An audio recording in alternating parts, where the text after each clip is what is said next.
My name's John Williams. I'm a former executive in the electricity industry, and my question comes about electrification of the world, because the International Energy Agency in their report of last year said the only way the world can be energised and stay within the 2 degrees temperature rise limit is if we electrify the world. And they have set some targets, and 2 targets that are very important.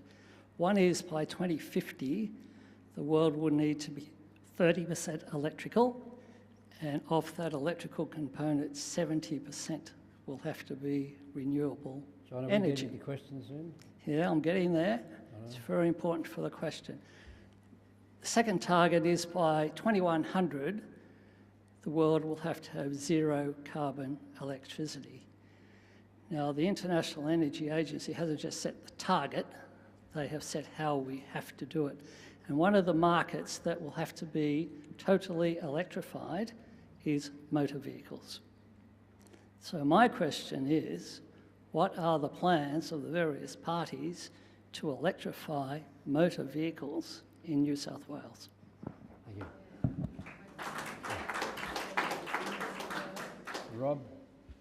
Well, certainly we encourage the rollout of electric vehicles. I mean, it's up to manufacturers as to what they determine to produce, but certainly one of the great opportunities for certainly grid operators is, in fact, the saviour of the grid would be electric vehicles. We know the internal combustion engine is hopelessly inefficient and in the use of fuel. So by all means, let's have more electric vehicles. I'm not sure that the role of government is necessarily to produce them, but if there's infrastructure required, you know, that's certainly something we should talk about.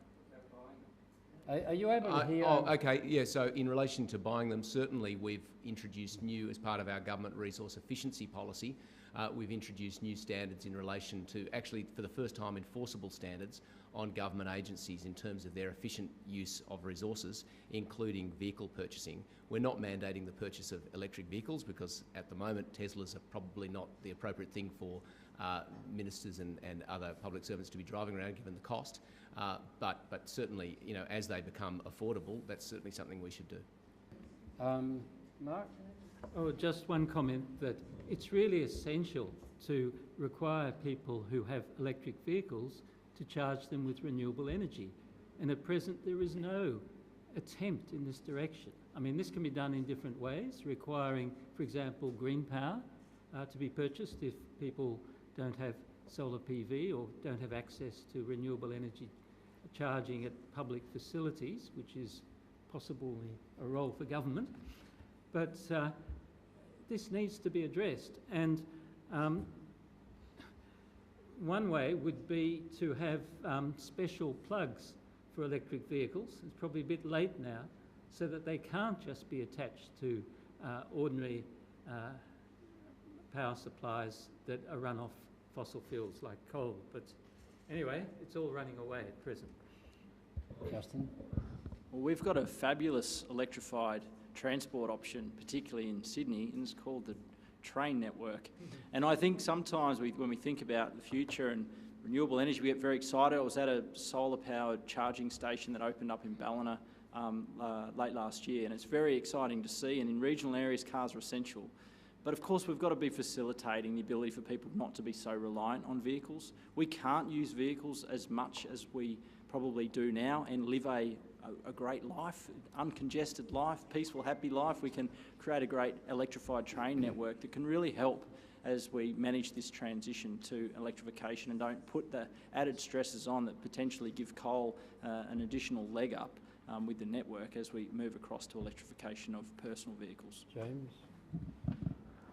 Yeah, just very briefly, I do agree with Justin that there are other options for electrified transport other than just motor vehicles. Having said that, I was in the United States last year and I went to a Tesla showroom. I didn't get to drive one of them. I sat in the car. They are I'm not trying to make an ad for them, but they are unbelievable vehicles sitting inside them. They feel completely different from any other form of transport I've ever experienced. I really feel that they are the future, together with driverless technology and so on. And I think there definitely will be a role for government to play when they do become of a sufficient scale that they're affordable, you get the battery issues worked out, make sure the safety issues are worked out. I think there will be a role for government, not in manufacturing them, and obviously, of course, we don't really have much of a car industry left in Australia now, but there will be a role for government in terms of providing incentives to use them through transport lanes, potentially through tolls, and then, of course, through electricity access points. So that's something that's very much on the Labor Party's radar, and I think as the technology develops, I think there is a role to play for government in making it easier for people to afford and use those more environmentally responsible vehicles. I'll just extend that a bit. Question to Mark. Is the grid ready for electric cars? Have we built the right parts or the wrong parts? Oh, I think the grid is ready for the beginning of an expansion of electric vehicles, all right. We do need some bits of technology which are quite easy to produce to allow a two-way flow of electricity between the electric vehicle and the grid in both directions, depending on time of day. And we would need probably some sort of device that could be programmable to make that easy. And that means we need a pricing system that is appropriate. And that's probably leading into the next question that we can probably deal with then.